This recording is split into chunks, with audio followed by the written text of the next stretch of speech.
Greetings and salutations. Welcome to this episode of Playwright Spotlight. Before we begin, smash that like button, subscribe to the channel, leave a comment down below, and share the show with a friend. If you're listening to us on your favorite podcast platform, be sure to leave a 5-star review and subscribe to the channel. My guest today is an award-winning American playwright whose work spans comedy, drama, musicals, political theater, and intimate character studies.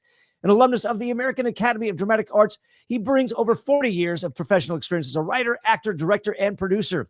He recently created apps and platforms for dramatists of all sorts, including the Playwrights Desk, the Literary Desk, and the Drama Desk. His plays include A Room Without Windows, The Regulars, The Divide, Lay Over, Lay Under, Lie Down, and Weep, The Last Table Diner, The Cabinet, and Locks and Loaded.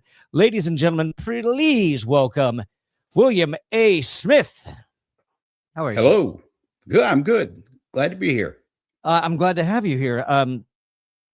What have we just kind of randomly found each other on? Actually, I think you kind of found me on Instagram. I guess I listened to your podcast, and I sent you an email about the Playwrights Desk. Yeah. So I definitely want to get into that. You know what? Let's get into that. We'll get into your playwriting later. Let's talk about the Playwrights Desk. Let's talk about all of those because they sound fascinating. Okay. Let's see where to start. The Playwrights Desk really started because as a playwright, I found myself submitting and stumbling and thought of myself as the worst stage manager I could have for myself. I just and the thing that really got me was I had never written a play specifically for a festival or a competition or anything. And I came across one, and I can't remember now what the subject matter was. I may have blocked it out because it was a traumatic experience. I sat down and wrote this play and spent a lot of time on it. And then when I got ready to send it in, realized I had missed the deadline. And I thought, what a horrible way to manage this part of the playwright's life. Right.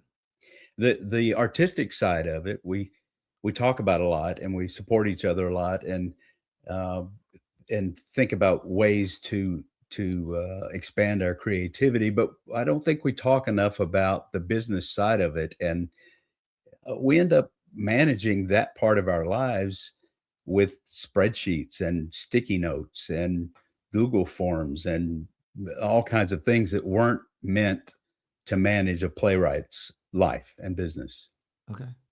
So I have a little bit of a computer background. I actually started college as a computer science major.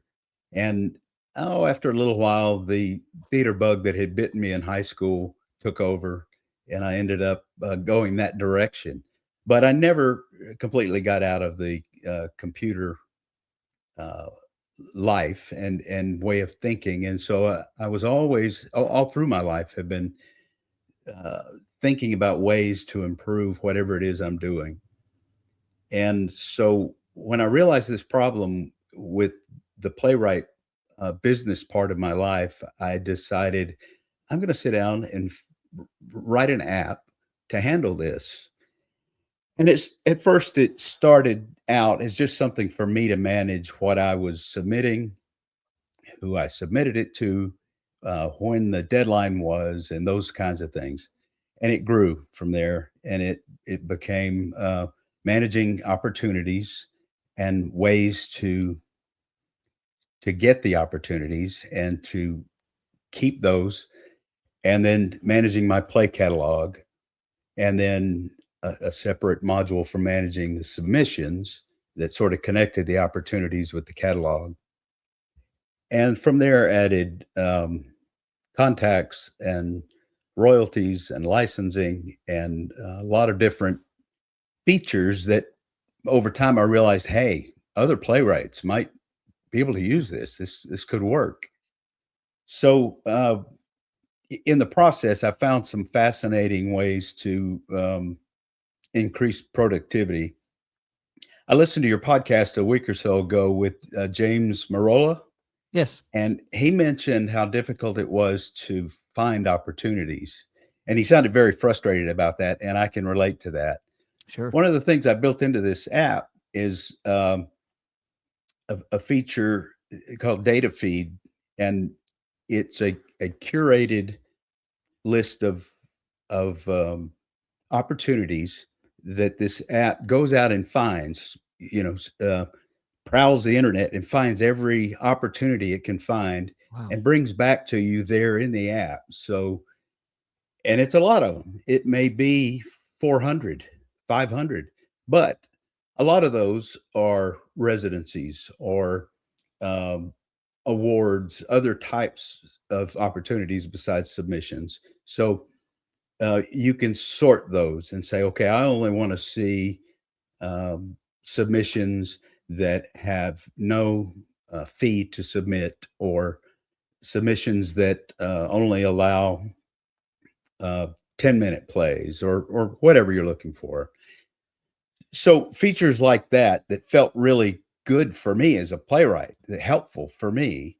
I was excited to put in there and to get out there for other playwrights to use.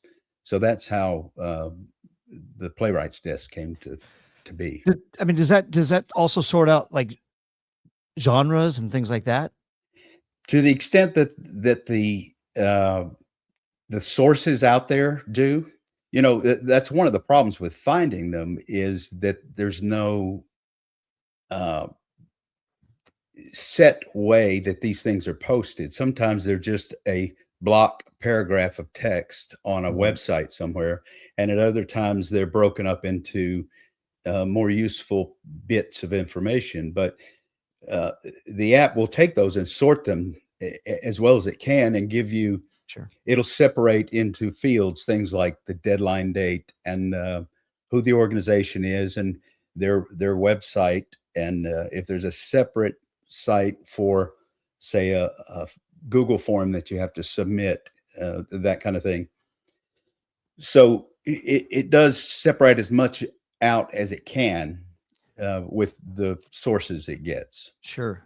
I'm just out of curiosity. I'm just, I want to hear all the, not perks, the benefits of it. Does it send you alerts and say, hey, look, there's a deadline coming up, or hey, so-and-so's, just did another call for submissions. It doesn't send alerts yet, and that's a feature that I think I need to add. When I say send alerts, it doesn't send you an email alert, that kind of thing. It does have a pop-up flag within the app that will tell you, hey, there's a deadline coming up for this play, for this opportunity.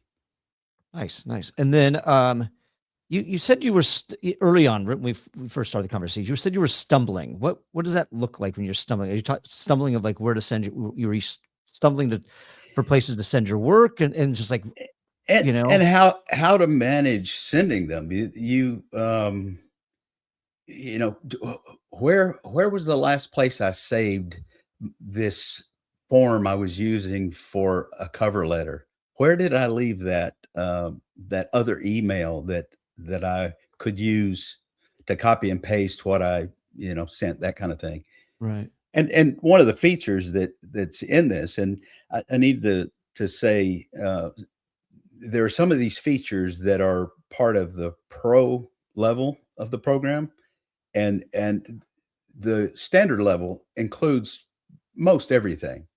But one that's part of the pro level is a cover letter creation assistant, and it will take, you just tell it, okay, this is the submission opportunity that I'm looking at, and you select the play from your catalog, and you will already have, when you put your play in the catalog, you will already have put a summary of the play.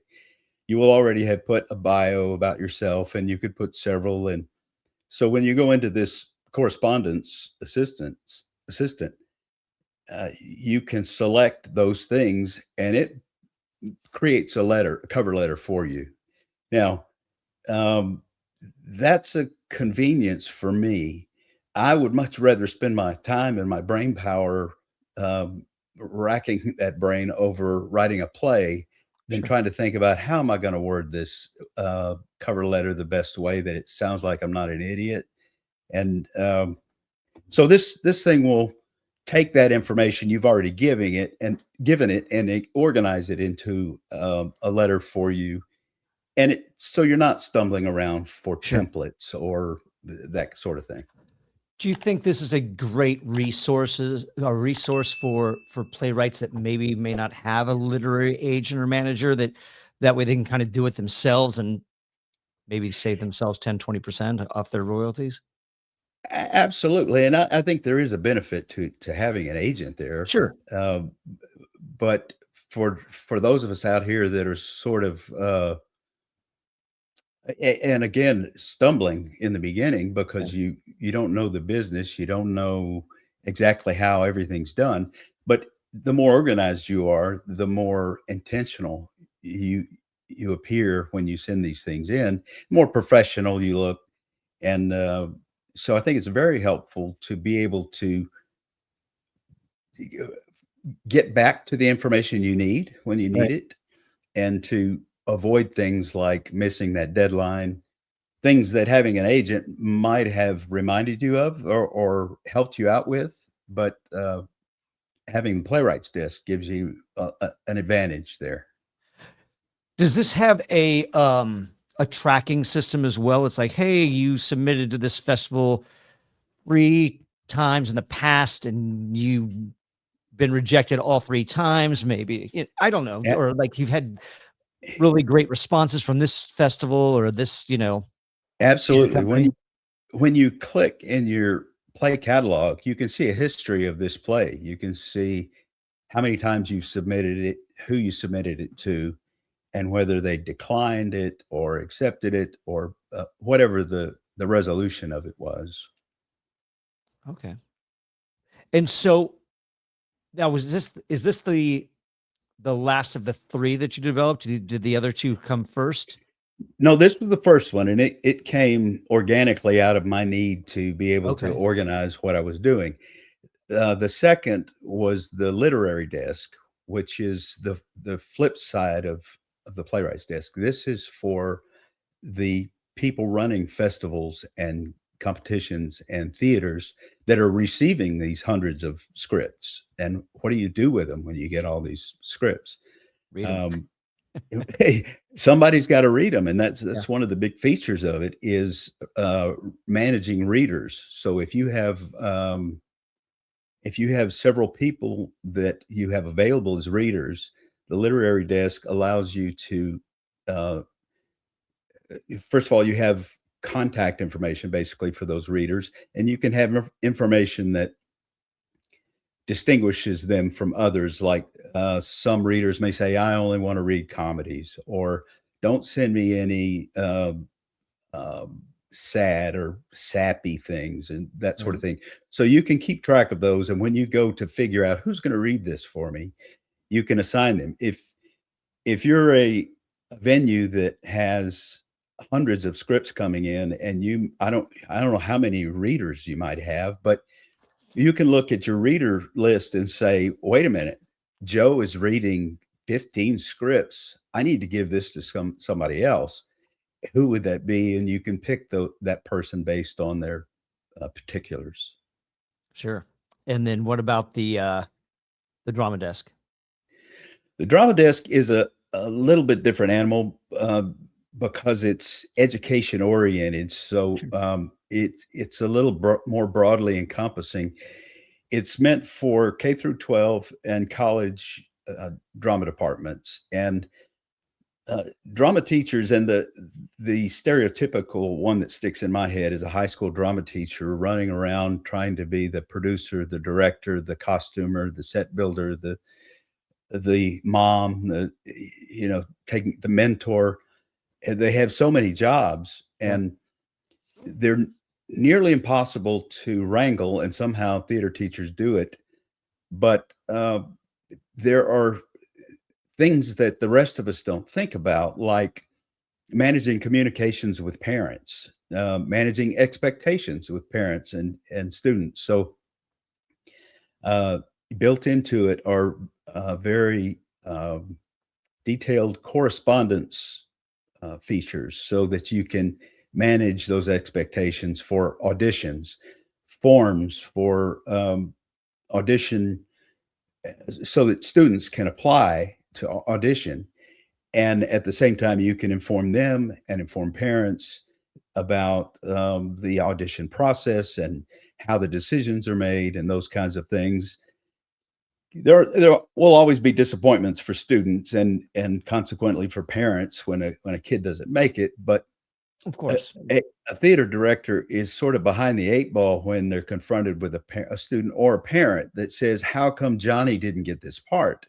And if a teacher's flying by the seat of their pants, it's easy to get involved in emotions and that sort of thing.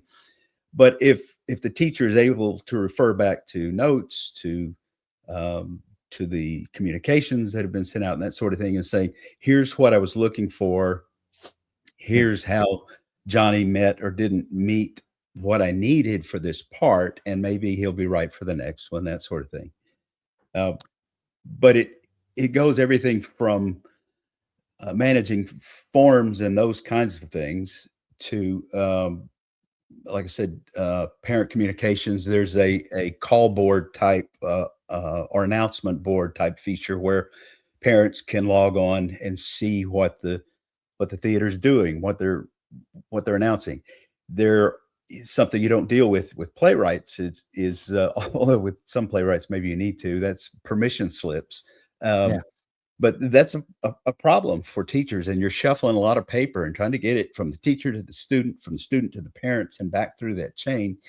And this is set up with online forms where a parent can go on and read all the details about a production or a field trip, whatever it is, and approve the permission, authorize it. I'm trying to say right there. And that saves the teacher shuffling a whole lot of things. And it's important to note that in the educational situation, you have further legal considerations. FERPA and COPPA, which are both federal laws designed to protect students' information. So the record keeping within this app is designed around that, so that parents, administrators, teachers can all be assured that the students' information, first of all, the least amount of information possible is kept about the student. Right. Probably the most intimate you might get are measurements for costumes or something like that. But even then, these fields, this information that's kept is kept secure, and it's designed so that not everybody, this is not a program that's meant for everybody in the place to be able to log into and see all this information. Right. Although it can be extended and have several users, you can control user levels. So who gets to see what, and Accessibility, sure. Yeah. Okay. Does you mentioned something in this one that I'm kind of curious with Playwright's Desk. Does that have a place to hold like release forms or things like that, or as far as like maybe like what's the word? Contracts for. Thank you. Yes. Well, yeah, and all the above. Yeah. yeah, like in the licensing module, there's a place to keep contracts with whoever. If you're doing licensing directly rather than a publisher doing it or that kind of thing, you can keep track of all that. And there's, to a certain degree, it's customizable. You can sort of arrange some pieces of it how it works best for you, I guess is what I'm Sure. saying. Interesting. Sorry, I'm getting the four-legged friend just decided he wanted to start gnawing. Interesting. So you mentioned earlier that you weren't necessarily writing for festivals. Right. So I'm just curious, who were you writing for?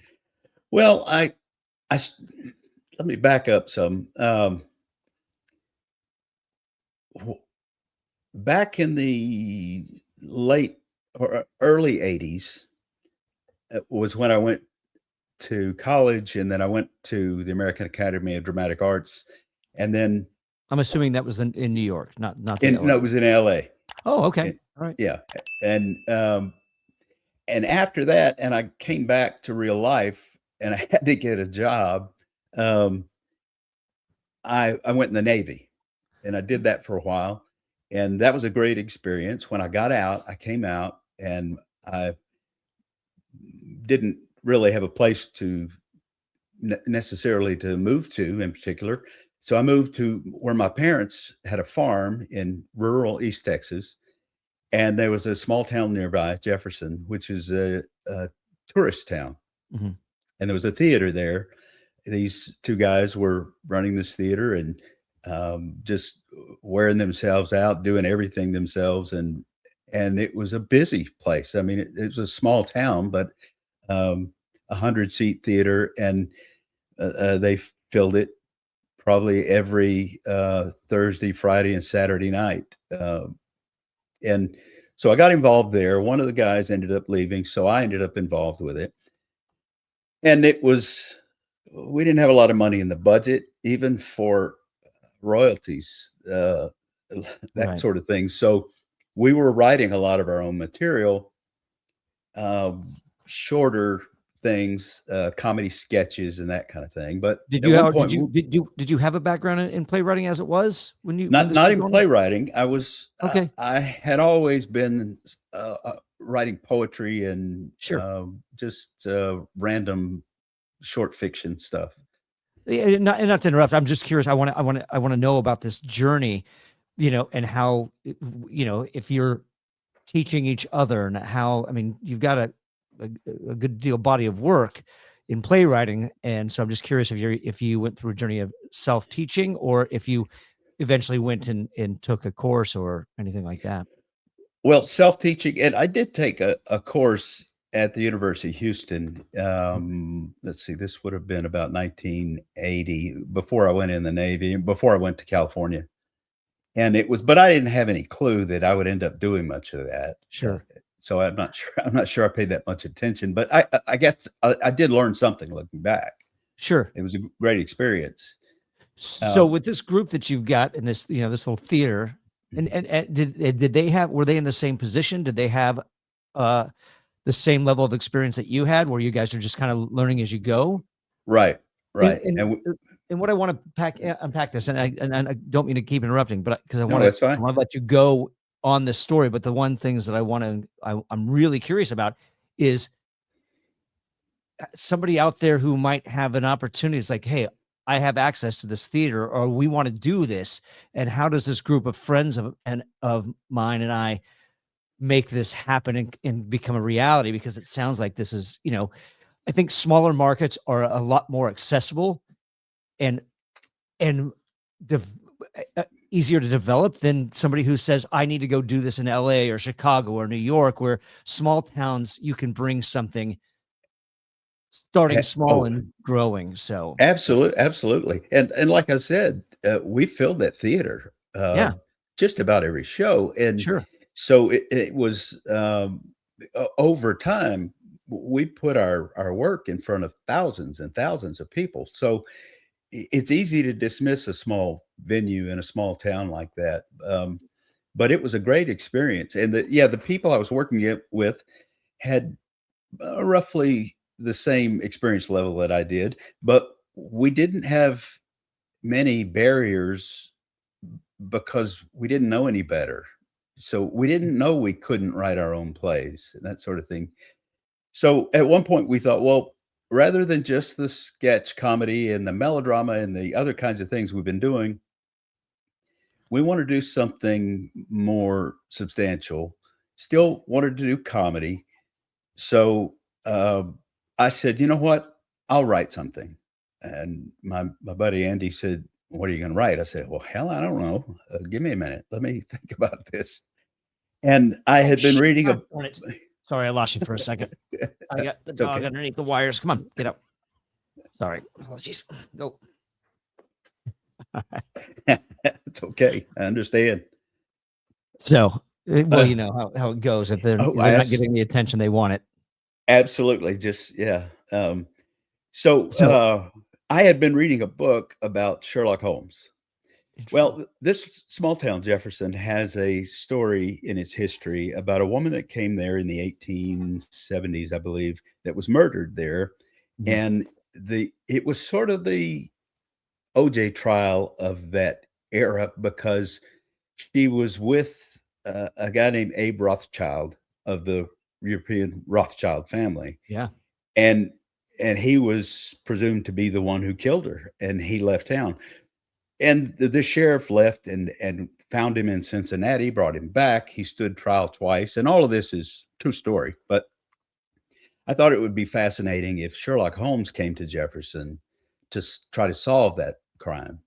Right. So I decided I was going to write that play, and I did. And we did the play, and it was, boy, that was a learning experience. Just the process of finding out how much of what I wrote was in the way. I tried too hard to write a lot of what I should have let the actors do, and then there were places where I didn't give the actors enough to work with. And in the process of putting the show together, we worked most of that out, but it was painful, and it was a looking back, it was probably the most significant playwriting experience for me because first because it was the initial one, but because there was so much there I needed to learn, and I went into it having no clue how ignorant I was about it, but I wasn't afraid to try it. And you mentioned how important it is that these markets are more accessible for actors, aspiring playwrights, people out there that want to do theater and haven't found the opportunities. You can make opportunities, and 100%. you don't have to do it in a dedicated theater space. This can happen anywhere. Um, I've done plays in the oddest of places and hallways and small rooms that might have been a closet at one time or something. They were so small, but you make it happen because when the passion for theater is there, and people in theater sort of instinctively know this, I think when the passion is there, you find a way to make it happen. It's just a matter of releasing yourself from those notions that it has to be done a certain way because that's the only way you've seen it done before. Do you mentioned that you didn't sometimes you gave too much, sometimes you didn't give enough. Was that in structure? Was that in dialogue? Was that overwriting stage directions? I Where think did it I overwrote dialogue. Okay. I'm sorry. Yes, I overwrote dialogue, and I think I underwrote stage directions. I, I felt like once we got into it that there was so much more these actors were there that they had to give there that I hadn't left room for. Right. And so in the process of editing and rehearsal, there was a lot that had to get cut out, and that part's painful the first time you do it. I think Yeah. the further along the road you get, you realize that it's such a growth experience in the end that, yeah, it can hurt, but it makes for such a better play in the end that it's, uh, it's like, birth giving birth, the pain, and, of course, I don't know, I've never done that, but, it's the pain that comes before, producing something worthwhile. Do you recommend that approach? Like just like taking that leap and I'll learn as I go and you have that. I do, I'm not minimizing the, preparation, and learning to do things before you jump into them, but I don't think you should wait for the knowledge to suddenly hit you, "Okay, now I know enough, I can start writing plays," because I don't know that you ever get to that point. There are Right. times when I sit down to write a play now where I think, "Wow, I'm not sure I know how to do this or how to approach this or how to wrap Mhm. my head around this." it's always a process from the very beginning. It's a process of teaching yourself how I'm going to make this script happen. And it's that way from the beginning. What were you for this one instance that we're referring to? Were you directing the piece as well? Yes. But Yes. you weren't performing in it though. You were. Yes. Yes, I Oh, you were was. doing Yeah. that as well. Yeah. It was a small group of people. And Okay. to make it more interesting, look, if I had realized this at the time, it might have been overwhelming, but we were working with uh, mostly actors who had either never acted before Mm, or had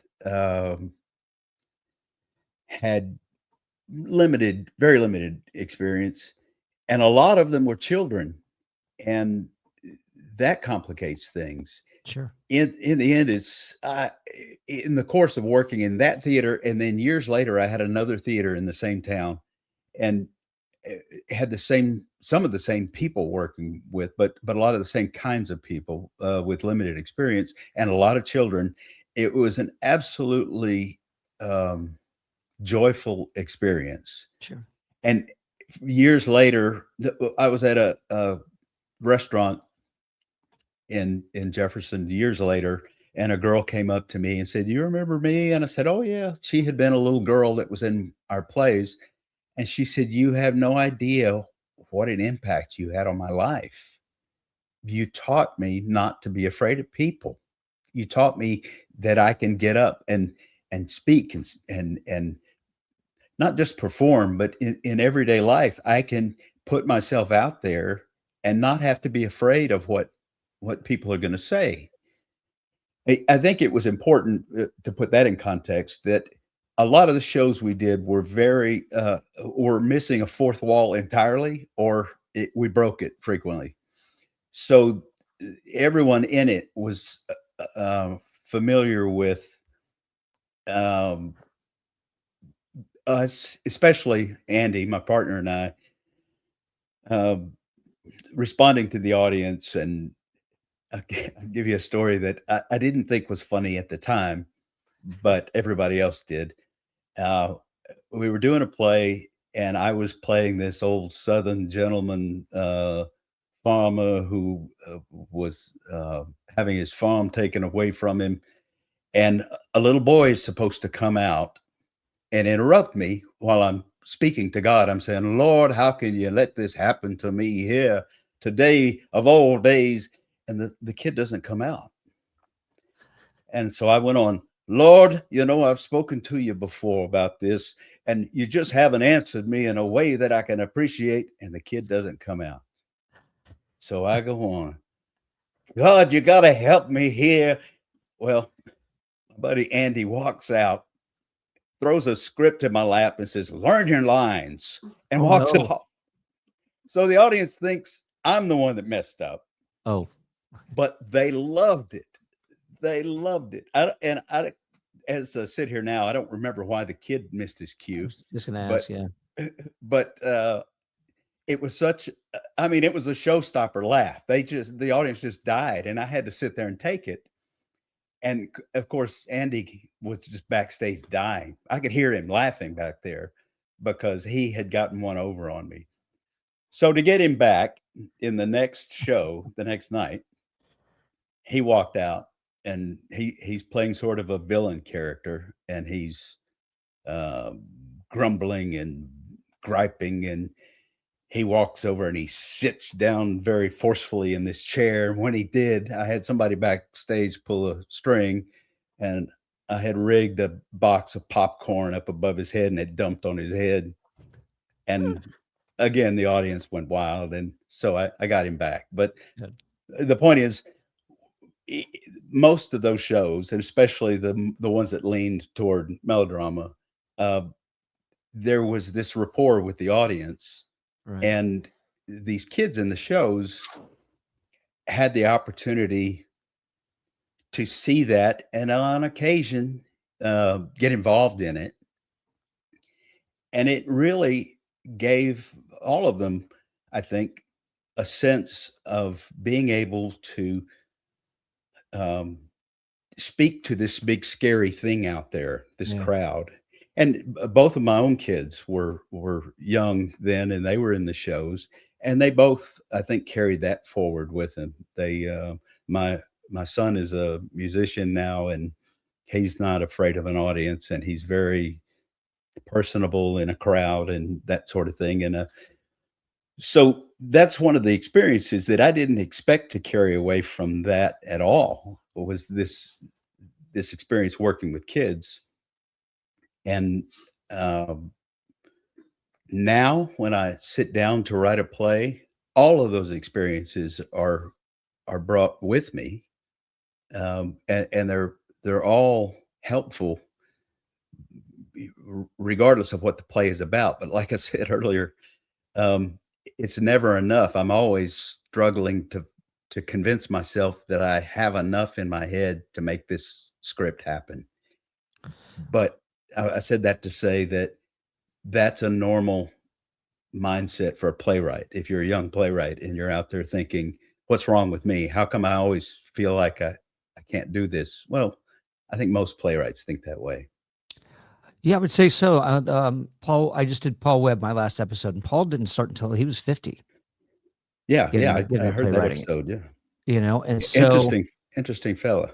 yeah, and so, but I'm listening to it.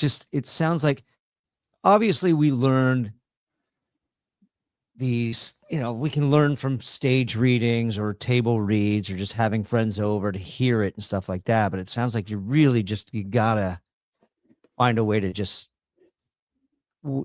not have somebody else stage it, but stage it yourself. Right. Because it sounds like and this is what I'm curious about, is like you were still able, like you're working with people with and this is not I'm not trying to be insulting, a huge lack of experience.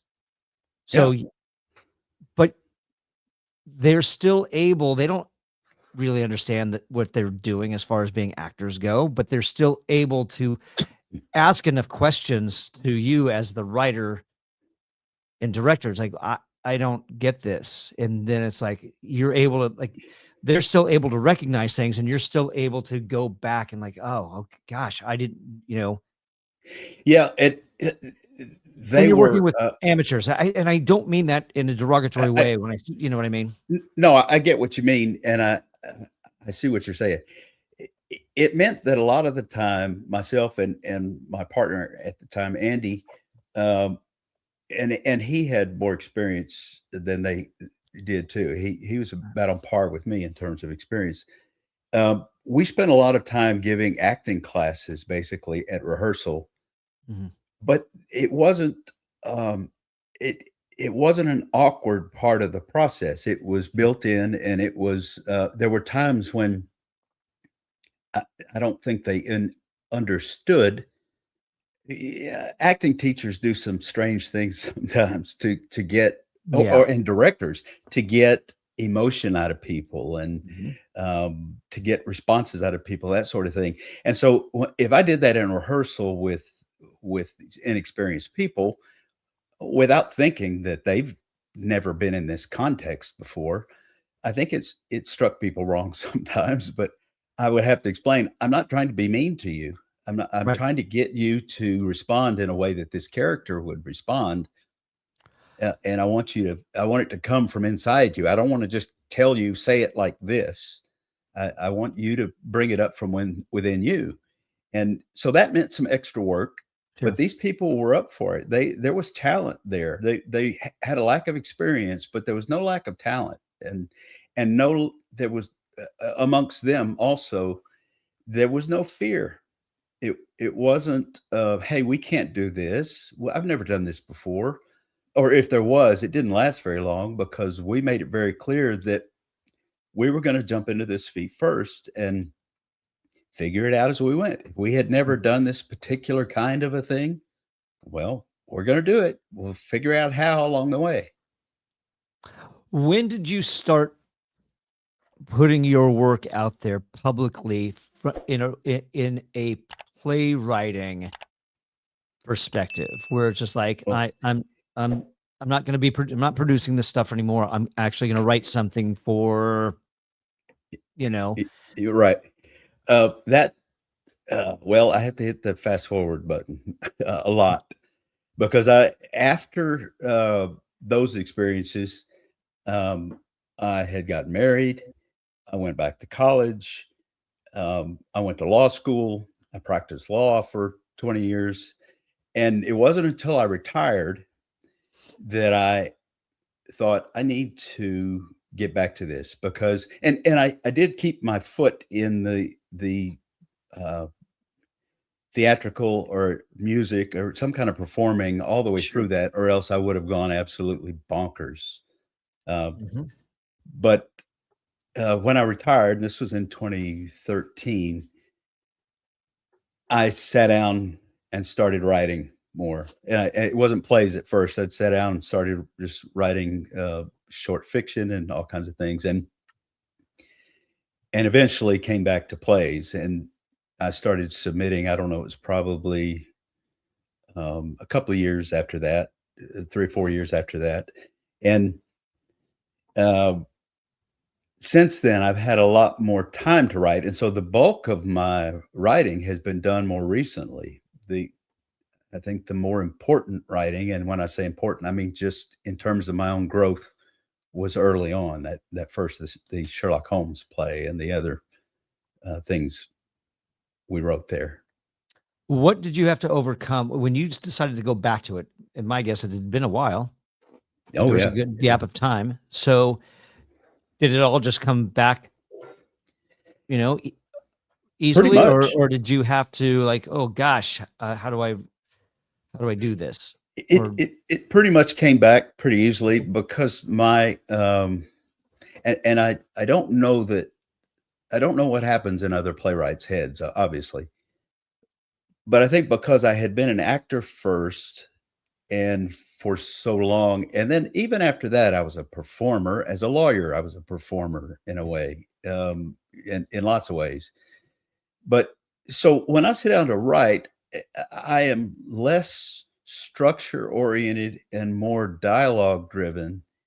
And so I hear these words in my head basically and just start writing. And it in that sense, it feels very organic. And that part of it came back pretty easily. Or I don't know if it came back, it may have always been there. And I had to impose more structure in order to make things make sense from beginning to end all the can time. can you give an example, or can you expand on that? Well, What were you doing that you realized this doesn't work and I need to do this instead? I'll give you an example of one that still has not entirely made sense. I'm still working on it, and it's the first musical I've done, Okay. and it started as it started based on a poem that I had written, but it's about this guy that has a dream uh, one night that takes place in a cemetery, and he's trying to make sense of the dream. So he goes to the only cemetery he knows, which is the one where his mother and his sister are buried. And he gets there and realizes that this is very much like his dream, but there's an old man there that starts talking to him and kind of helps him put the dream in perspective a little bit. And then the guy leaves and goes home. And sure enough, the next night he has the same dream, but a little different. So he comes back and he talks to the old man again. And this happens 3 or 4 nights. And each time the dream changes. One night it's his sister coming to him. One night it's his mother. And at one point, his estranged father comes into it. And I could hear the dialogue. I could hear these people talking in my head. I understood sort of where the story was going and what it meant, but to make it all happen chronologically and structurally so that it made sense for other people was difficult. And I I finally realized that I think I could tell this story better if it was a musical. Interesting. And I'm a big blues fan, so I decided this takes place in a cemetery. This has got to be a blues musical. And so that's what I started working on. And I would say it is probably 75% finished, but I'm not happy with the structure entirely. And I've written probably 5 endings for it that I'm not happy with. And it's not about, again, it's not about who these characters are or what they have to say or how they say it or any of that. It's about how it's all put together on a page so that actors can put it together on a stage and make it make sense. Why 5 different endings? Like, what is it about the ending that you're not happy with? The way the play gets there are these scenes. There's a lot of symbolism and imagery in this. There are Yeah. birds, there are ravens, and there are crows, and there are magpies, and then there are flowers of different kinds. And to organize these things in a way that they all lead down the same path, so to speak, takes me sort of takes me to different endings depending on how I put it together. And so when I arrange these things in a way that makes sense for me, and then I get to the ending and say, wait a minute, that doesn't look right either.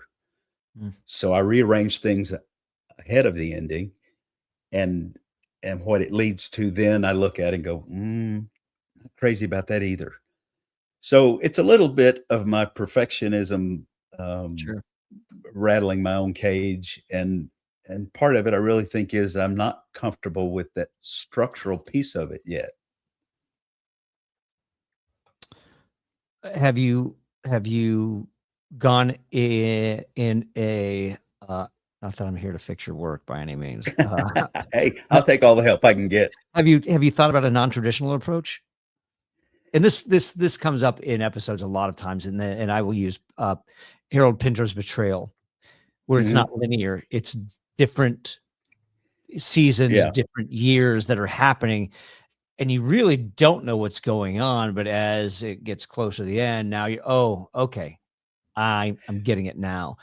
So where maybe play around with putting different things in different areas, and so Well, like that may be the way for me to go, because it may be that me trying to, arrange everything so neatly on the way there is messing up the ending, and maybe the beginning should be more random and have it all come together at the end. well, I you think can is also what you're take saying. approach just based on what you're talking about, symbolism and things like that. And I'm wondering, like you're talking about flowers and crows and whatnot, and and to I don't know the symbolism in your head, but I'm thinking, all right, there's birth, death, renewal, and rebirth. I don't know. Because I don't know this. Exactly. I'm just wondering if that, if Yeah, you can go in it's a all of structure like that. that. Yeah. Yeah, And maybe you yeah. start at the end and your audience doesn't know what's going on, where maybe the end comes first. It could be. And then Yeah, I you hadn't thought gotta about figure out that, what. but you might be right. And if I end up doing it that way, I'm gonna give you credit, James Oh, Eldon. God bless you. Unnecessary, but I don't know. That's just inspiring. You'd think that I'd be sitting down doing my own work instead of trying to fix somebody else's. Um, you you used a term earlier in this conversation, and you said support system. Mhm. What kind of support system do you have now? What did you have then, and what do you have now as a playwright?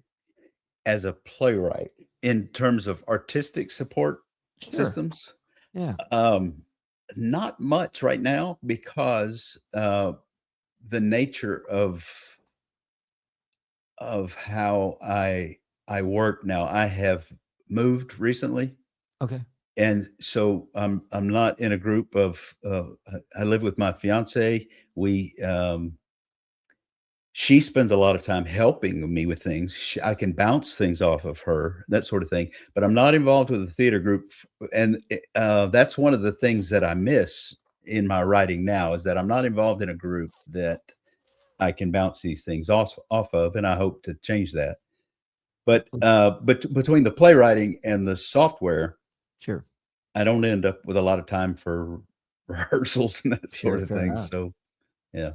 Well, I mean, it sounds like that you have the experience to build that support system in the area that you're in, because it's not like you didn't like start a group in the past that you can't do the exact same thing now. Right.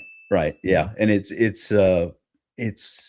it's in my my mental map. I want to be there because it's Sure. for a theater person, it's hard to live in isolation. You just it's easier as a playwright because you're Sure. initially, at least, you're working on your own most of the time, and so I can do that piece of it. But to really expand the work, to really build on it, you need a group, a support system, like you said. I Is there a group of theater people out there where you moved to? Oh, yeah, yeah, there are Good. several around. Yeah, I've been here less than a year, and Okay. yeah, I haven't made those connections, but yeah, there's some Good. fantastic theater companies around here. Good. You, you also mentioned that's what I wanted to before I got distracted by the dog. Uh, you said that the Playwrights Desk was the first app. Now we just Yes. started speaking, what, 3 weeks ago, maybe? 4? Oh, it's been a little longer than that. It's probably been Has a it couple of really? months. Yeah, Okay. but yeah, but I worked on the Playwrights app, the Playwrights Desk for quite a while. Sure, but the And, turnaround, like, we were talking that was in beta stage, and now all of a sudden you've got 2 other apps that are like, well, I was you working know. on the other 2 at the same time. Okay. I didn't Okay. wait and finish one to start on the others just because Okay. that's not how my brain works. Because I'm like, And "Wow," I'm like, "That's impressive," you know? my mother was always, "Why can't you finish this before you start that?" Well, 'Cause sorry, I that's just not can't how do that. guys work. Yeah, Like, exactly. I don't think so. Yeah, it's in the process of building the Playwrights Desk. The ideas for the others, especially the literary desk, were coming fast and heavy. I realized, oh wow, okay, this is going to help playwrights, but the people on the other side need something too, and so that's where the literary desk came from. And Right. so I just working on all of it at once, really. Are there other apps coming? Yes, mostly in the idea stage, but Sure. there's one called the Playhouse Desk that would be for community theater or small professional theaters to manage everything they have to manage, just like uh, well, uh, educational theater without Right. the permission slips and whatnot. Sure. But I have um, plans for a more audience facing app that would help theater groups of all kinds with sort of managing media and ticketing and all those sorts of things. Um, so these days, now that you've got the Playwrights Desk, which is still new, I understand that, but so how has it helped your own submission process? It actually may have hurt it. Oh, how so? Only because I Okay, spent so much time with fair that enough. but I actually today, I submitted, uh, a couple of plays for the first time in a few weeks, and, the process I was realizing the process is so much easier than it used to be because everything I need is right there, and, all the even something as manual as filling in an online form where I can't automate that for you, Right, sure. but I can pull up that play from my play catalog in the Playwrights Desk, and the summary is right there. So when I get to the field on the Google form that says summary, I can just copy and paste it, and um, so I have all the particulars about that play right there, how many characters and how Sure. long it runs and all those things. Do you find that there are a lot of requests for summaries? Eh, I do in forms like that. All right. It's difficult, like in an email or a cover letter, to know how much of a summary do you give, and of course, the summary you would put into something like that is different than the summary you might put into a media release or Sure. something else. So it's always hard to know how much do I give them, how much do I leave to their imagination? Should it be a teaser, or do they need a real detailed explanation of what they're getting into? And I think it's different with every play. Sure, 100%. I guess personally, just from a production standpoint, um, I'd rather have a teaser. I don't necessarily even know if I want a summary. And I don't know Yeah. if you're familiar with my background. I do a noir festival. Yeah. Yeah. And in So fact, I started working on a noir play just I hope so. Please do. because the idea to me was so fascinating. Thank you. Yeah. So I get the summaries. I'm like, I don't want to read this because I don't want to know what the play is. I want to Yeah. read the whole entire play. Yeah. I don't. And that's the difficulty for submitting Playwright, is that some people out there do want the summary. Those to me, those people are just they're either one lazy or they're egotistical. So I don't want, like, the people who ask for summaries. That just means that to me screams, this is going to tell me whether or not I'm going to read your play. Right. I'm not sure I want to read your play. Yeah. So tell me first. Yeah. Yeah. That's where the lazy part comes in. People who want artist statements, I'm sorry, screw you. It doesn't matter what my intention is or what you go away. Right. If the work speaks for itself. If it's good, it's good. If it's not, it's not. If I like it, I like it. If I don't, I don't. Yeah. And I can tell you, Yeah. I try not to be difficult to get along with in the submission process kind of thing, but I've never filled out one of those artist intention kind of statements because exactly what you said. Do you like my play or not? Yeah. And if you don't, that's okay too. I'm all right with that. Yeah. But I don't want to spend another however long it would take me to figure out what it is you're trying to get at here. Yeah. What's my purpose? To be a playwright. Yeah. That's what it is. It's like, to me, I don't know. There's something about it. And you guys out there that are listening or watching, you guys can leave your comment down below and let me know if Bill and I are off base on that. I've never understood that. Beforehand, now that it seems like you've streamlined everything, where were you finding your opportunities? How were you submitting, and what was the draw? Or it was like, well, is this play good for this? Yeah, and I things like play submission helper or those are good sources. And just incidentally, because several people have mentioned to me that they use play submission helper in Playwright's Desk, I built in a process specifically for importing play submission helpers. Nice. Their Excel files that you download. Right. And the reason that I had to build a special one for them is because the format, the way it's laid out, if you've ever seen one, is there's a lot of headers and things that kind of get in the way if you were trying to directly import something. But I wanted people to be able to use that information, and I want them to pay play submission helper for it. Yeah. In order to get it. So I don't want to provide it to them. Sure. So the thing that I told you about, the data feed feature that pulls a lot of the stuff in, is going to get a lot of the same information, a lot of the same opportunities, but there may be some that play submission helper has that it won't find. So it's good to have both. Yeah. I've been trying to get those guys on the podcast for a while now, but we're just always missing each other. So one of these days, I'll hopefully get them on. What about so is that just for festival opportunities, or like, how are you getting your work out there otherwise, just out of curiosity, for marketing aspects outside of New Play Exchange and whatnot? Well, it was, or are people finding you? A couple of times people have found me. It was mostly either festivals or competitions or things that I could find online, because I don't have haven't recently had the support system where I had people doing my plays there locally. And so it was looking for, I had one of my plays, I don't remember where I found the opportunity, but it was a competition in Ireland. Nice. And it was a play that my friend from years ago, Andy, and I wrote more recently.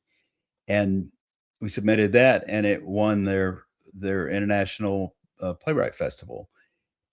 And I just happened across that opportunity, and I don't know where I came up with it, but that was a great experience. And they seem like a really good theater company. I'd love to get over there and see their work. But Sure. so it was catch as catch can, to answer your question. I was finding the opportunities wherever I could find them, and that's what sort of sparked the idea for the data feed in Playwright's Desk, is to make it easier to have more opportunities in one place. And I heard somebody talking, and it may have been on one of your shows, talking about how the more accessible these opportunities become, the more these theaters and festivals and things are being inundated with scripts. Well, sorry, Yeah. that's sort of the idea. If Yeah. if you're putting a call out there, send me scripts, don't be surprised when you get and if you anybody that has submitted to very many of these things will have seen where they will say, we're taking 300 scripts or 500 scripts, and it may be a day later that they come back and say, sorry, we've got all we need. We don't want any more. Don't send them to us. So that's going to happen. And Yeah. if that's the ecosystem we live in now, then playwrights need, in order to be competitive, need ready access to those opportunities. So hopefully Playwright's Desk gives them that. Yeah. Yeah. I would hope so. And, those are all accessible at your website. Yes. It's, for those of you listening, go there and visit williamasmithplaywright.com to access this, because I think it's going to be a huge resource. I think you're going to get. Yeah, that's my personal Playwright website, and it does have links to the three we've talked about: the Playwright's Desk, the Literary Desk, and the Drama Desk. And then do each one of those have their own individual websites as well? Yes, by their names with Okay. the word "the" in front of it. So it's the Playwright's Desk, the Drama Desk, and the Literary Desk. Yeah, we'll make sure that we include those links in the show notes as well individually. So Great. Are you still collaborating with Andy these days, or? Occasionally? In fact, he was over here just a little while ago. It's strange. I moved here to Wiley because this is where Dana lives, and it just happens that that's where he lives now. So we've connected back up. We haven't done any work together. He's more into doing voiceover work now. Okay. And but we did. We wrote a play back in 2012 called Locks and Loaded. That's the one that was that I sent in Ireland, and it's these two little old men who pretend to be mobsters to try to get out of paying a debt they owe to some mobsters, and they end up in the witness protection. These are two little old guys in New York, and they end up in witness protection in Texas, and they're just fish out of water. They just don't fit. And I think it's really, really funny. So we wrote a sequel to it called Bagels and Boots. And when we first wrote Locks and Loaded, we did it once. I'm assuming they're Jewish. Yes. Oh, of course. Yeah. Just these two. And I don't know why Andy and I think growing up in our generation, we heard and saw so many Jewish comedians that came out of vaudeville and all that in our heads, we had these guys living there that talk like this, and so Andy and I were always clowning with those voices. Years and years we did this. And finally we said, we have to put these guys on paper. We have to. That's awesome. And we had the most fun with that. And I really think it's the funniest thing I've ever written. So we wrote a sequel to it, and it has not been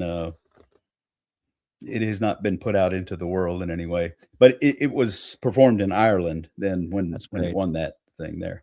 That's awesome. Yeah, there's an ongoing joke at the center that I work at, because there's myself and our occupational therapist, and nobody else knew what locks were. Somebody brought bagels and cream cheese. I'm like, we're like, where are the locks? I'm like, what are locks? I'm like, and there's this whole thing where my other co-director, we would go around, like, he would ask, Nicole, do you know what locks are? And nobody knows. Just nobody knew. I'm like, oh my God, you guys are missing out. I need some capers and some red onions, you guys. Come on. Yeah. What are you working on right now?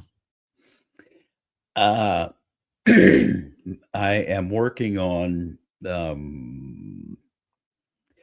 trying to get some visibility for the Drama Desk and these others out there. I just finished a play called Covenant, and it is takes place in a Vatican guest house, and it's a cardinal from the Philippines and an environmental lawyer from Africa and a Native American spiritual leader together in a room. And they are ostensibly there to come to some kind of understanding about what we're doing wrong in terms of the climate. And I think they all sort of assume, well, there's a fourth character, a young priest who's just sort of there to serve coffee and that sort of thing, but he gets involved in the story. But they all sort of assume, I think, that they're there to make their argument for how this ought to happen. And the Native American character sort of brings them back to the idea that we're not here to disagree with each other. We're here to agree that we don't understand and that we're not doing this right and that we have to do it differently and that sort of thing. And I think in dramatic terms, I feel like it's probably the best one I've written. I hope that every time I write a play, I'll feel that way about it. Sure. But this one feels good because I have such a background in comedy in terms of performance. Drama was harder for me to write. Sure. And this one is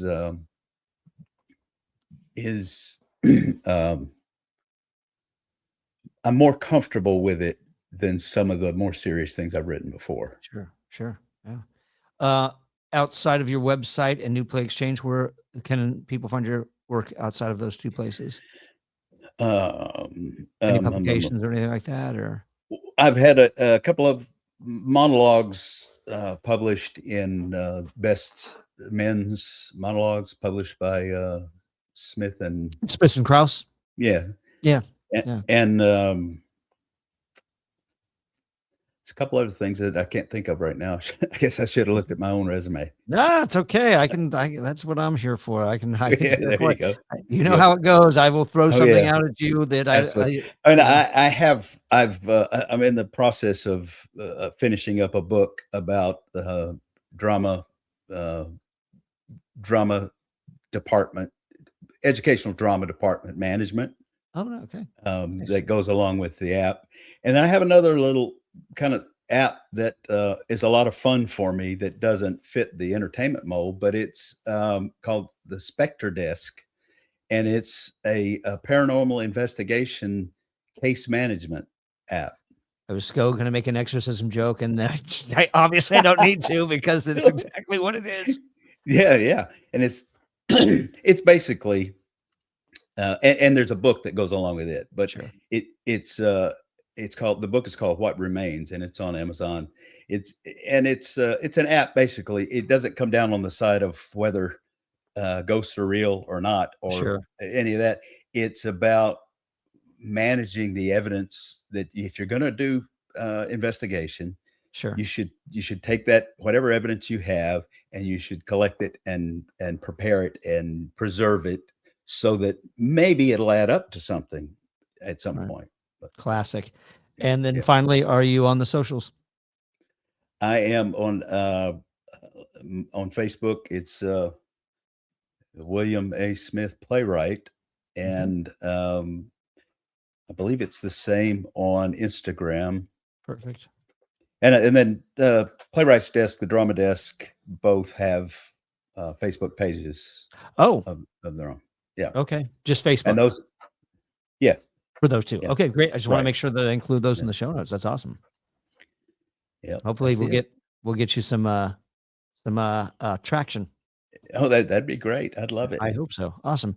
Well, Bill, William A. Smith, playwright. Thanks for coming on to this episode of Playwright Spotlight. Thank you, James. I've enjoyed it, and thank you for having me. My pleasure. Thank you. Thanks for tuning into this episode of Playwright Spotlight. Again, smash that like button, subscribe to the channel, leave a comment down below, and share this show with a friend. If you're listening to us on your favorite podcast platform, be sure to leave a 5-star review and subscribe to the channel. And in the meantime, and until we see each other again, keep writing.